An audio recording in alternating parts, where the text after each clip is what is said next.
Micro নিশ নাকি broad নিশ কোনটা নিয়ে কাজ করব?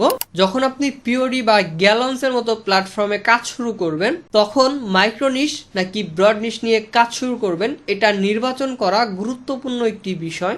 আর এইখানে যদি আপনি ভুল সিদ্ধান্ত নেন তাহলে আপনার সময় নষ্ট হবে এবং আপনি হতাশ হয়ে যাবেন। তো চলেন আমরা একটু দেখি যে আমরা মাইক্রো নিশ সিলেক্ট করব নাকি ব্রড নিশ সিলেক্ট করব। তো প্রথমে আমাদের বুঝতে হবে ব্রড নিশ মানে কি। ব্রড নিশ হলো যেখানে অডিয়েন্সের সংখ্যা অনেক বড়, যেমন ফিটনেস, ট্রাভেল, ডগ লাভার ইত্যাদি। এখানে প্রতিযোগিতা অনেক বেশি, তেমনি এখানে অডিয়েন্সের সংখ্যা অনেক বেশি। আর মাইক্রো নিশ হলো ব্রড নিশের মধ্যে একটি ছোট স্পেসিফিক পার্ট, যেমন yoga for mom, funny T shirt. এখানে প্রতিযোগিতা কম আর অডিয়েন্সের সংখ্যাও কম। এখন প্রশ্ন হলো কোন নিশ নিয়ে কাজ করব? আমি বলবো নতুনদের জন্য মাইক্রো নিশ নিয়ে কাজ করাটাই ভালো।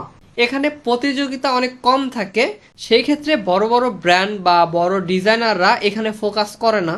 আপনি সহজেই নিজেকে আলাদা করতে পারবেন। আপনি চাইলে কম বাজেটে ছোট কোনো গ্রুপ টার্গেট করে অর্গানিক বা কম খরচে মার্কেটিং করে সেল জেনারেট করতে পারবেন। কিন্তু আপনি যদি ব্রড নিশ নিয়ে কাজ করতে চান, এখানে প্রতিযোগিতা বেড়ে যাবে, অ্যাডের খরচ বেশি হবে।